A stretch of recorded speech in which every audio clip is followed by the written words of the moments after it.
Looking at one of the most anticipated cars this year, the Mercedes CLA. In this review, you're going to see two cars, the base CLA, the one we have here, the 250, and the AMG, the CLA 45 with 4MATIC, with a lot more horsepower. What is Mercedes-Benz trying to accomplish here? They're trying to get younger people to try their brand. Typically, Mercedes-Benz owners have been older. They're getting people into this car by producing a sexy-looking sedan at a good price. It starts at $33,900, and you get a lot of car for your money.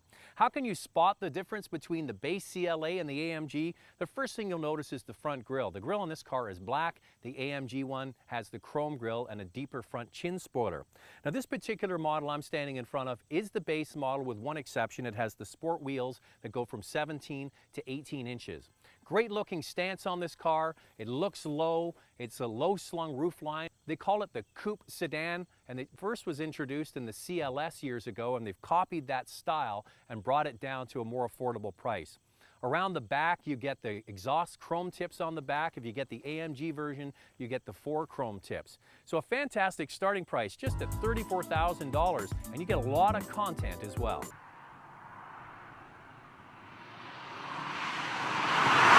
I got to tell you, last year when the latest B-Class came out, I chose it as one of my top 10 vehicles of the year because it offers so much value.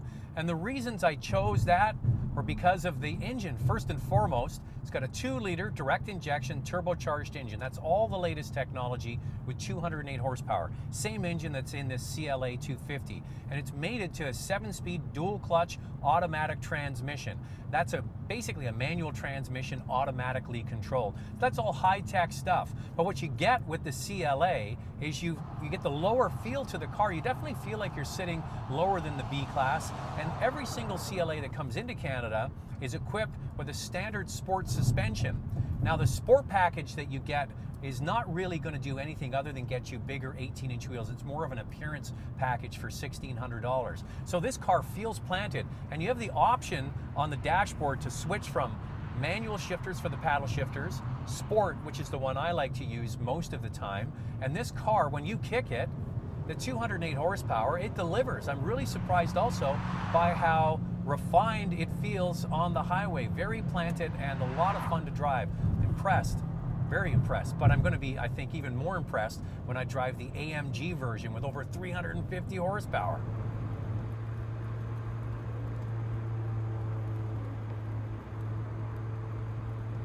Okay, now we're driving the hot rod version with 355 horsepower and 332 foot-pounds of torque. We're driving in the bumpy roads around Washington, D.C., and I can tell you right away that this ride is a lot choppier. So if you're somebody that likes a performance-feeling car at all times, this might be the way to go. But if you're looking for a good all-rounder, a car that is smoother and more supple, especially in city conditions, the 250 really isn't a step down because, to be honest with you, in city traffic, you're not able to utilize all that power. Now here we go. This engine is a hand-built AMG 2-liter turbocharged 4-cylinder with direct injection. But in order to get all that power, the engine has to be spooled up well above 3,000 RPM.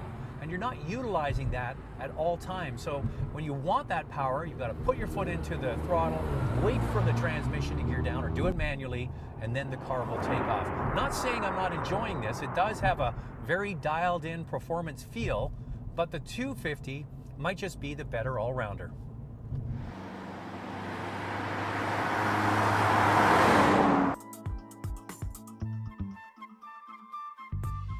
Now, you might think for just under $34,000 they're going to have a stripped down car, but they don't do that with the B-Class, and they certainly haven't done it here with the CLA.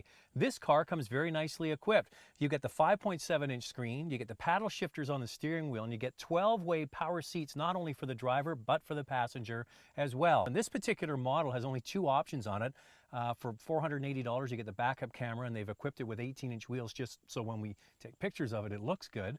But this is really the base model. But you want to really go for the $2,800 premium package because that updates the interior nicely. As I mentioned, the roof is low. That gives you a panoramic sunroof, which is going to make the car feel so much brighter on the inside. Also, it gets you heated seats. That's a must-have for Canada. You get the dual zone climate control, and in that package you get the backup camera included. So that's really what most Canadians are going to buy. Now, This is a coupe-like four-door sedan, so that means there's a compromise, and it's in the back seat. The back seat really is good for smaller people. If you have to take adults on short trips, it's passable, but it'd really be good for kids, I'd say, you know, under 12 or 13 years old.